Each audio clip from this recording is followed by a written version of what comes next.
बिस्मिल्लाहिर्रहमानिर्रहीम। अस्सलाम वालेकुम 10th क्लास।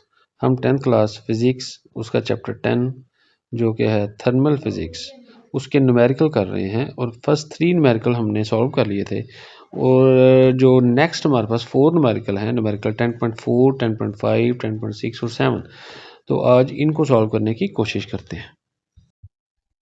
ये तो 10th क्लास हम अपना फिजिक्स का 10th फिजिक्स का चैप्टर नंबर 1 यानी कि चैप्टर नंबर 10 जो है थर्मल फिजिक्स उसका एग्जाम न्यूमेरिकल नंबर 4 कर रहे हैं। स्टेटमेंट है जी, स्टील ब्रिज, एक स्टील का ब्रिज है एक्सपैंड, जो कि एक्सपैंड करता है, बढ़ता है by 5 centimetre on a hot summer day, एक गर्मी के दिन, गर्म दिन में।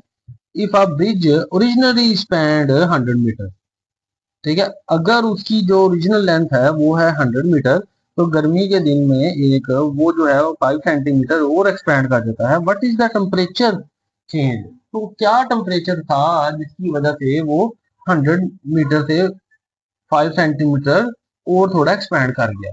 ठीक है, तो हमने वो टेम्परेचर फाइंड करना है। ओके जी, क्वेश्चन आपको यहाँ तक समझ आ गया होगा। तो हमारे पास यानी कि ये जो 5 सेंटीमीटर है ना, ये चेंज इन लेंथ है। ठीक है, हमारे पास जो ओरिजिनल लेंथ है, हमारे पास जो मैं लिखूंगा जी, हमारे पास गिवन डाटा है,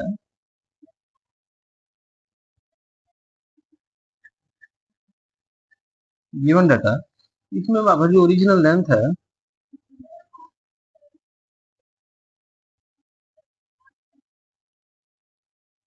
जो ओरिजिनल लेंथ एल है, वो है हमारे पास, उसने 100 मीटर दी हुई है, 100 मीटर उसने लेंथ दी हुई है। अब चेंज इन लेंथ जो है वो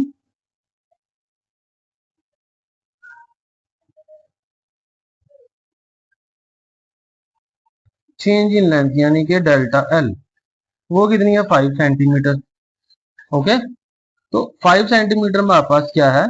वो है जी इसकी चेंज इन लेंथ। तो अगर हम 5 सेंटीमीटर को मीटर में करना चाहें तो वो बन जाएगा, अब सेंटी है ना, हमें प्रीफिक्स में, हमने अपने प्रीफिक्स में सेंटी पढ़ा है। ठीक है, सेंटी का मतलब होता है 10⁻²। तो अगर इसकी जगह सेंटी लगा दूं तो 0.05 वो मेरे पास मीटर बन जाएगा। यानी कि मैं आपको बता कर देता हूँ कि 5 को डिवाइड बाई मैं 100 करूँ तो 0.05 मीटर बन जाएगा। ओके, बात समझ आ रही है? ये सेंटीमीटर को मीटर में कन्वर्ट कर लिया। हम आपस ये भी मीटर में लेंथ है, ये भी मीटर में होगी। ठीक है, ये ओरिजिनल लेंथ थी, ये हमारे पास चेंज इन लेंथ होगी। ठीक है बच्चों, what is the temperature change? हमारे पास टेम्परेचर चेंज क्या है? टेम्परेचर नहीं पूछ रहा, टेम्परेचर में चेंजिंग पूछ रहा है, यानी कि change in temperature, change in temperature यानी कि डेल्टा टी, वो ये पूछ रहा है कि चेंज इन टेम्परेचर क्या होएगा। अंडरस्टूड है? ठीक है जी। तो चेंज इन टेम्परेचर तो हमारे पास फाइंड करने का हमारे पास जो एक ओरिजिनल वैल्यू है, जो फार्मूला है एक, वो हमारे पास फार्मूला क्या है? फार्मूला के मुताबिक वी नो दैट, हम जानते हैं क्या कि ये जो डेल्टा एल होता है ये इक्वल किसके होता है जी? ये डेल्टा हमारे पास एक तो ये अल्फा था, इसकी वैल्यू, इसको क्या कहते हैं? Coefficient of linear expansion. इसको कोएफिशिएंट ऑफ लीनियर एक्सपेंशन को अगर मल्टीप्लाई कर दें लेंथ से, ओरिजिनल लेंथ से, और उसको मल्टीप्लाई कर दें चेंज इन टेम्परेचर से, तो ये एक फार्मूला था। अगर इसमें से हम ड्राइव करना चाहें चेंज इन टेम्परेचर, क्योंकि ये फार्मूला है ना हमारे पास, तो इसमें से अगर मैं चेंज इन टेम्परेचर फाइंड करना चाहूँ तो चेंज इन तो इक्वल की एक साइड, ये इधर रह गया, ये कोएफिशिएंट ऑफ लीनियर एक्सपेंशन और लेंथ जो है ओरिजिनल, ये आगे चेंज इन लेंथ से डिवाइड हो रही है, यानी कि चेंज इन लेंथ से ये दोनों डिवाइड हो जाएंगी। ओके, तो इस तरह से मैं चेंज इन टेम्परेचर फाइंड कर सकता हूँ, क्योंकि मेरे पास चेंज इन लेंथ है जी। कोएफिशिएंट ऑफ लीनियर एक्सपेंशन ऊपर हमें, ऊपर नहीं दिया, कहीं भी स्टेटमेंट में नहीं मिला। तो स्टेटमेंट में नहीं मिला तो हमें पता है कि कोएफिशिएंट ऑफ लीनियर एक्सपेंशन जो होती है उसकी वैल्यू क्या होती है, वो यहाँ पे लिख लेते हैं। कोएफिशिएंट ऑफ लीनियर एक्सपेंशन हमारे पास होती है जी 1.2 इंटू 10⁻⁻⁵। अंडरस्टूड है जी? जी, तो कोएफिशिएंट ऑफ लीनियर एक्सपेंशन हमारे पास उसकी वैल्यू है 1.2 इंटू 10⁻⁵। अब उसने स्टेटमेंट में नहीं दी तो ये हमें पता होना चाहिए। तो जी हमारे पास अब ये एक फार्मूला हो गया, इसमें हमने वैल्यूज पुट कर देनी है। तो चेंज इन लेंथ की वैल्यू क्या है 0.05, 0.05 डिवाइड बाय हमारे पास कोएफिशिएंट ऑफ लीनियर एक्सपेंशन क्या है 1.2 into 10 raise to power -5, 1.2 into 10 raise to power -5 और मल्टीप्लाई ओरिजिनल लेंथ क्या है जी, ओरिजिनल लेंथ है 100 मीटर, 100। ओके, अब इन सबको हम कैलकुलेटर से अगर डिवाइड करेंगे तो उसका आंसर तो बड़ा सिंपल है। लेकिन अगर आपको कैलकुलेटर से नहीं डिवाइड करना आ रहा या आपके पास कैलकुलेटर नहीं है तो उसके लिए 0.5 है। ठीक है, तो अगर मैं 0.5 को वापस सेंटीमीटर में कर देता हूं तो नीचे हमारे पास 100 आ जाएगा इस जैसा। ठीक है, क्योंकि पॉइंट कटेगा 0.05 है ना, जैसे ही इसका पॉइंट कटेगा नीचे 1 आगे 2 डिजिट है, 2 जीरो मल्टीप्लाई ये वाला 100 भी वैसे ही आ जाएगा, मल्टीप्लाई ये वाला 1.2 इंटू 10 रेज़ टू पावर -5 भी आ रहा है। ठीक है, अब इट्स मीन हमारे पास ये जो बन गया ऊपर रह गया 5 नीचे रह गया, इन दोनों को मल्टीप्लाई करें तो हमारे पास आता है जी 10,000। ठीक है, 10,000 आता है, यानी कि मैं लिख सकता हूँ 10,000 को 1 इंटू 10 रेज़ टू पावर 4। ठीक है, 10,000 को ये लिख सकता ना, तो अगर मैं इसकी जगह ये लिख देता हूँ 1 इंटू 10 रेज़ टू पावर 4 इन दोनों को मल्टीप्लाई करके, और साथ में 1.2 इंटू 10 रेज़ टू पावर -5।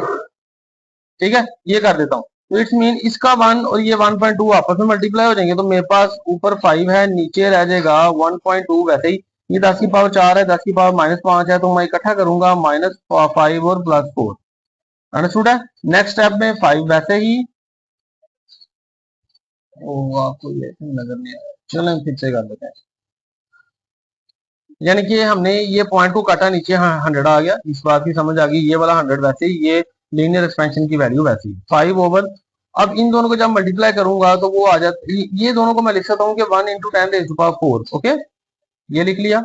अब ये वाला साथ में वैसे ही आ गया। अब 1 और 1.2 को मल्टीप्लाई किया तो 1.2 आ गया, 10 रेज़ टू पावर 4 और -5 इकट्ठा किया, ऐड होंगी तो पावर माइनस हो जाएगी, ये 1.2 वैसे ही आ जाएगा और 10 रेज़ टू पावर -1 बचेगा। क्या बचेगा जी, मेरे पास 10 की पावर -1 बच गई। क्लियर है। ओके, तो जब इन दोनों को मैं डिवाइड करूंगा 5 डिवाइड बाई 1/2, तो मेरे पास जो आंसर आ रहा है 5 डिवाइड बाई 1/2 करके, तो उसका जो सही, इसको करके देख लेते हैं 5 को, चलो कैलकुलेटर से करते हैं। 5 को 1.2 से डिवाइड करेंगे तो जो है मेरे पास जो आंसर आएगा वो मैं यहाँ पे लिख लेता हूँ, वो है 4.167। ठीक है, 4.167, और जब ये 10 ऊपर जाएगा तो जरब 10 हो जाएगा, उसकी पावर +1 हो जाएगी। बात समझ आ रही है, क्लियर है। अब 10 की पावर क्योंकि +1 है यहाँ पे, तो इसका मतलब है कि +1 10 की पावर है, तो पॉइंट कहाँ से आया, पॉइंट डेफिनेटली इस जगह से उठ के आया। जब ये खत्म करूंगा ना तो मेरे पास आ जाएगा 41.67। ओके, तो ये मेरे पास जो है ये सेंटीग्रेड है, डिग्री सेंटीग्रेड, इतने डिग्री सेंटीग्रेड मेरे पास टेम्परेचर आएगा। ठीक है, तो ये सॉल्व हो गया। अगर आपको ये मेथड सॉल्व करना नहीं आ रहा, ठीक है, तो सिंपल सी बात है, इसको डायरेक्ट भी आप कर सकते हैं कैलकुलेटर से। बात समझ आ रही है। अगर आपको यहाँ पे ये वाला स्टेप ये ना समझ आया, यहाँ से यहाँ तक ये वाला, तो इसको पता कैसे करेंगे। ये जब मेरे पास 5 ऊपर रह गया, ये 10 की पावर नीचे 1 है ना, ऊपर जाके क्या हो जाएगी +1 हो जाएगी, नीचे 1/2 हो जाएगा।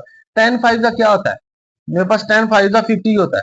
क्या होता है 10 5 का, 10 5 का 50, और नीचे रह गया 10, और सॉरी 1.2, यहाँ पे 1.2 है, 1.2 नीचे 1.2, जब इन दोनों को डिवाइड करेंगे तो आंसर यही आएगा।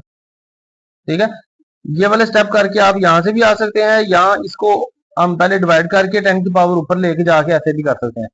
ओके, तो आई थिंक ये वाला स्टेप, ये जो स्टेप है ना, ये वाले ज्यादा इजी है कि 5 divide by 1/2 multiply 10 raise to power -1 रह गया यहाँ से, तो -1 जब ऊपर जाएगा तो 10 की पावर +1 हो जाएगी, 10 को 5 से मल्टीप्लाई करेंगे 50 डिवाइड बाई 1/2, तो आंसर 41.67 डिग्री सेंटीग्रेड आ जाएगा। ओके, तो ये है जी आपका न्यूमेरिकल नंबर 4।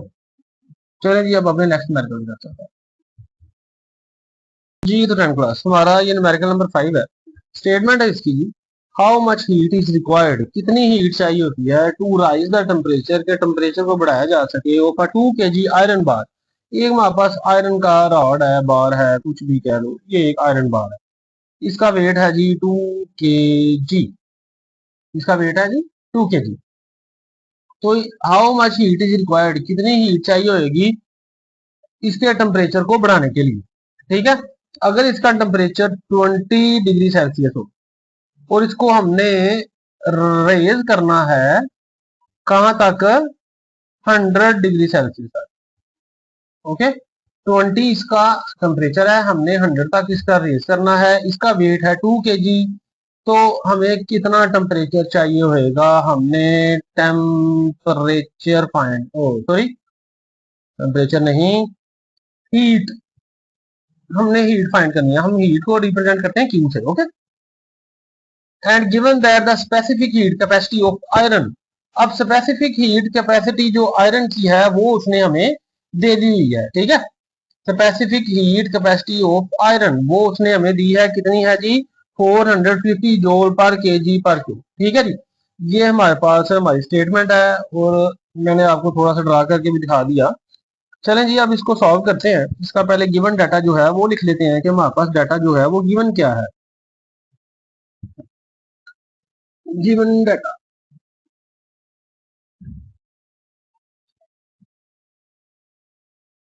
गिवन डाटा में हमारे पास सबसे पहले हमने फाइंड क्या करना है जी, हमने चलो पहले जो चीजें दी हैं वो लिख देते हैं। हमारे पास आयरन रॉड है, उसका मैस कितना है, 2 kg, यानी कि उसका मैस है 2 kg। ओके जी, आयरन रॉड का मैस क्या है, 2 kg। उसका इनिशियल टेम्परेचर दो है, 20 से 100 तक लेके जाना है। तो इनिशियल टेम्परेचर जो है,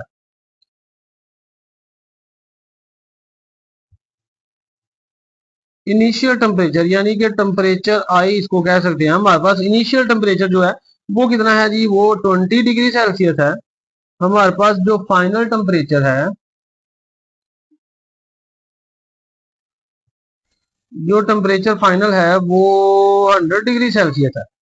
ठीक है, और हमारे पास उसने specific heat capacity of iron कितनी दी है, तो स्पेसिफिक हीट कैपेसिटी को हम, कैपेसिटी को specific, S C E C I F S C, specific heat capacity, वो क्या है, वो उसको हम लिखेंगे सी से। ठीक है, स्पेसिफिक हीट कैपेसिटी को हम लिखेंगे सी से, वो कितनी है, 450 जूल पर केजी।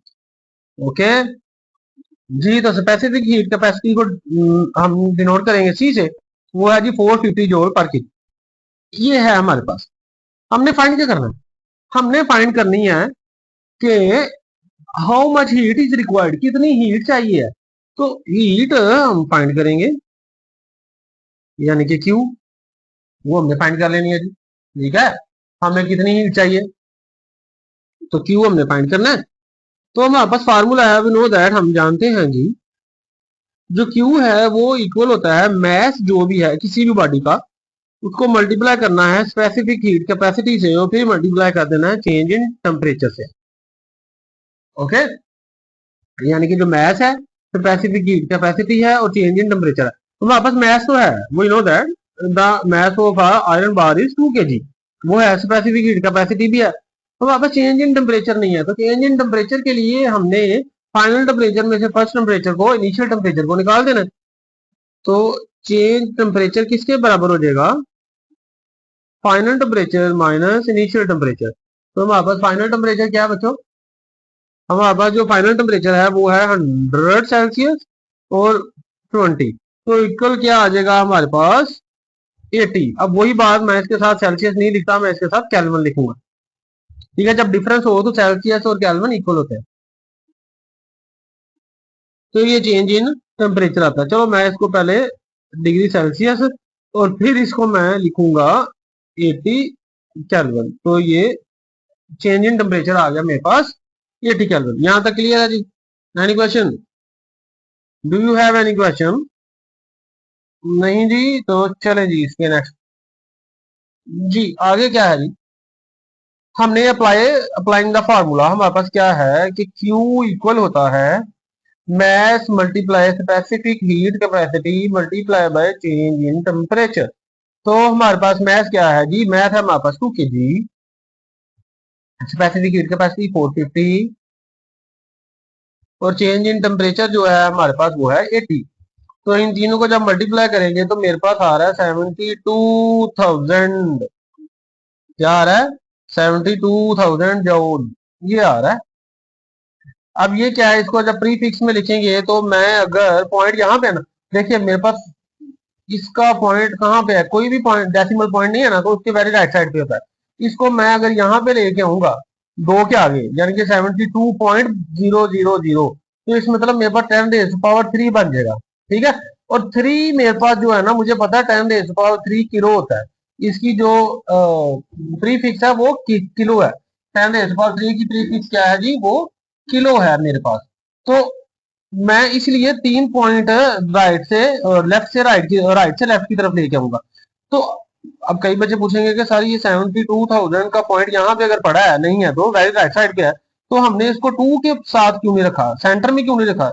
अगर हम यहाँ पे रखते पॉइंट 7 के बाद यहाँ पे रखते हैं तो हमें 10⁻⁴ करना पड़ता, और प्री फिक्सिस में 10⁻⁴ किसी का प्री फिक्स नहीं है। ओके, तो इसलिए हमने 10⁻³ करना है, सिर्फ 3 तक में इधर पॉइंट लेके आना है राइट से। बात क्लियर है बच्चों? तो यही काम मैं अब यहाँ ऊपर करने लगा हूँ। तो ये मैं लिखूंगा इसको 72.000, ठीक है, इंटू 10⁻³ जो क्यों 3 पॉइंट इधर है। अब मैं इसको ऐसे भी लिख सकता हूँ 72 इंटू 10⁻³ क्यों, पॉइंट के बाद इन जीरो की वैल्यू नहीं है। तो it's mean we know that, हम जानते हैं कि 10 जो के होता है, जो हमारे पास किलो है, वो होता है 10⁻³। मैं इसकी वैल्यू पुट करूंगा। 72 की वैल्यू है किलो और जो। ओके बच्चों, यहां तक समझ आ गई? तो दिस इज आवर आंसर। चले जी, अब अपने नेक्स्ट न्यूमेरिकल की तरफ चलते हैं जी। तो 10th क्लास हमारा न्यूमेरिकल नंबर 6 है जी। इसकी स्टेटमेंट है how much heat is required, कितनी हीट चाहिए होगी to melt 500 gram of ice, 500 gram ice को मेल्ट करने के लिए कितनी हीट चाहिए होगी अगर टेम्परेचर हो at 0 degree Celsius into water at 0 degree Celsius. How much heat is required to melt 500 gram of ice at 0 degree Celsius into water at 0 degree Celsius. यानी कि 0 डिग्री सेल्सियस के ऊपर पानी में 0 डिग्री सेल्सियस के ऊपर melt करने के लिए 500 ग्राम आइस को कितनी हीट चाहिए। और अगर latent heat of fusion of ice है हमारे पास, उसकी वैल्यू क्या है, 3.36 इंटू 10⁻⁵ जूल पर केजी।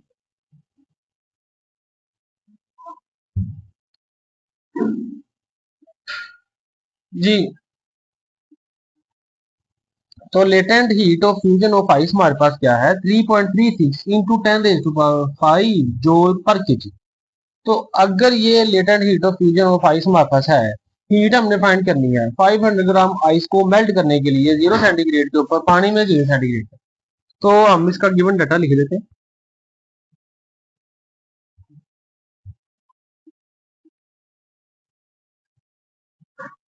ये हमारे पास गिवन डाटा क्या है, हमारे पास मैथ ऑफ आइस है, क्या लिखेंगे,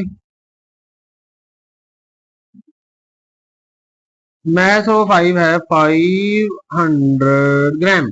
ठीक है, हमारे पास जो latent heat of fusion of ice है वो क्या है, इसको हम इस latent heat of fusion of ice है, इसको हम एल एफ कहते हैं। क्या कहते हैं? L F. फिर से लिख लेते हैं जी, एल एफ, यानी कि लेटेंट हीट और फ्यूजन ऑफ आइस। तो वो कितनी है, 3.36 इंटू 10⁵ जूल पर केजी।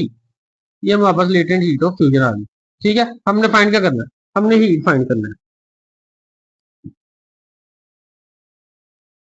जो हीट है वो हमने फाइंड करनी है। ठीक, तो सिंपल से इसका हमारे पास जो फार्मूला है वो अप्लाई हो जाएगा, m multiply latent heat of fusion of ice. तो वी नो दैट, हम जानते हैं जी, जो Q है वो इज इक्वल होता है मैस मल्टीप्लाई, ये फार्मूला है हमारे पास। ठीक है, अब इसमें वैल्यूज पुट कर लेंगे जी हम। इसमें जब वैल्यू पुट करेंगे तो हमारे पास मैथ्स की तरह है, हमारे पास मैथ्स है 500 ग्राम। ठीक है, और चलो एक काम करते हैं, पहले ये जो मैथ है इसको केजीज में कन्वर्ट करते हैं, क्योंकि ये भी पर केजी है ना।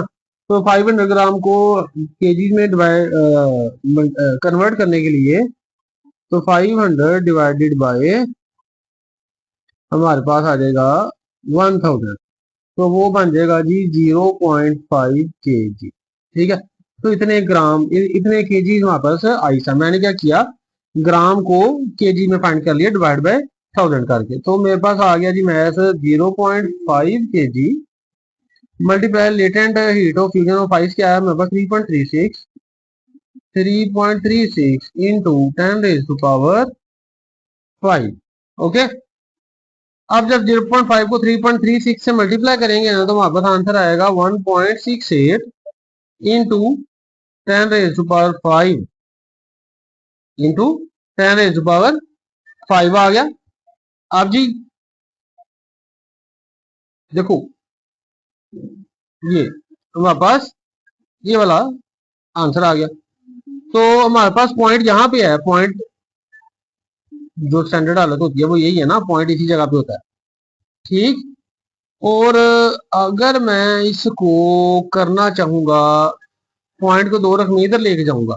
ठीक है, पॉइंट को दो रकमें मैं इस साइड पे ले जाऊंगा। अच्छा चलो, मुझे यहाँ पे अभी करने दो, एक मिनट जरा इसको होल्ड करना।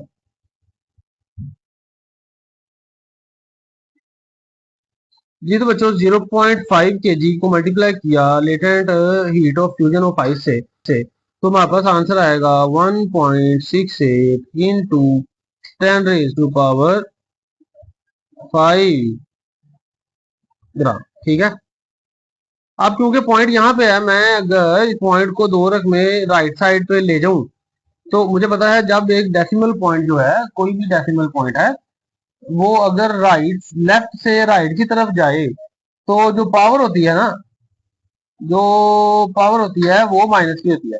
और अगर डेसिमल जो राइट से लेफ्ट की जगह तरफ आए, तो जो पावर होती है वो प्लस होती है। अब यहाँ से मैं लेफ्ट से राइट की तरफ जा रहा हूँ, तो पावर इसमें से दो माइनस कर दूंगा, तो 1.68 इंटू क्या आ जाएगा जी, 1.68 इंटू 10⁵ है ना, तो यहाँ पे ये माइनस हो जाएगा 2 और साथ में ग्राम। तो आंसर आ रहा है मेरे पास 1.68 इंटू 10⁻³ ग्राम। अब वी नो दैट, हम जानते हैं कि ये 10⁻³ क्या होती है, किलो। तो यहाँ पे आ जाएगा 1.68 किलोग्राम। तो हमारे पास ये जो है यहाँ पे, सॉरी ये ग्राम नहीं है, यहाँ पे जौल है। ठीक है, ये जौल है, मिस्टेक लग गई, जौल है। तो हमारे पास किलो जौल आ जाएगा ये। ओके, किलोग्राम जौल लिख सकते हो, अगर आपने किलोग्राम नहीं लिखना तो 1.68 किलो जौल लिख दो। ठीक है, यहाँ पे भी ये करो, ये जौल था। ठीक है, तो हम इसको किलो जौल ही कर लेते हैं। ठीक है बच्चों, तो ये साथ में जौल आना था। इसको जब पॉइंट इधर आया, -2 किया, 3 आ गया, 3 हमारे पास 10⁻³ किलो होता है, तो किलो जौल आ गया। तो ये हमारे पास बुक वाला आंसर है।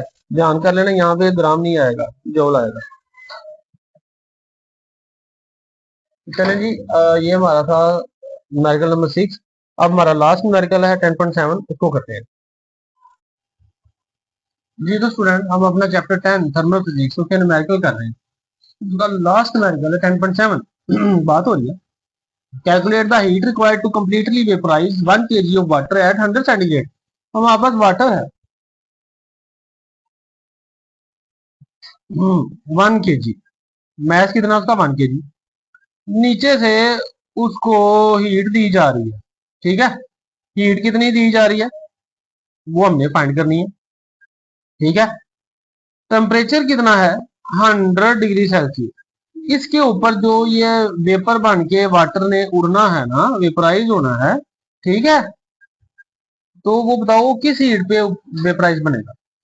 यानी कि वाटर वेपर बन जाएगा, इवेपोरेट हो जाएगा, वेपराइज हो जाएगा कितनी हीट के ऊपर, अगर टेम्परेचर 100 हो और इसकी लेटेंट हीट कैपेसिटी जो है वो 2.26 हो, यानी कि latent heat of vaporisation of water है वो 2.26 है। ओके, तो चलो जी इसको अब सॉल्व करते हैं। तो गिवन डाटा हमारे पास क्या है, तो गिवन डाटा में हमारे पास सबसे पहले क्या मैस ऑफ वाटर है। मैस ऑफ वाटर कितना है 1 kg।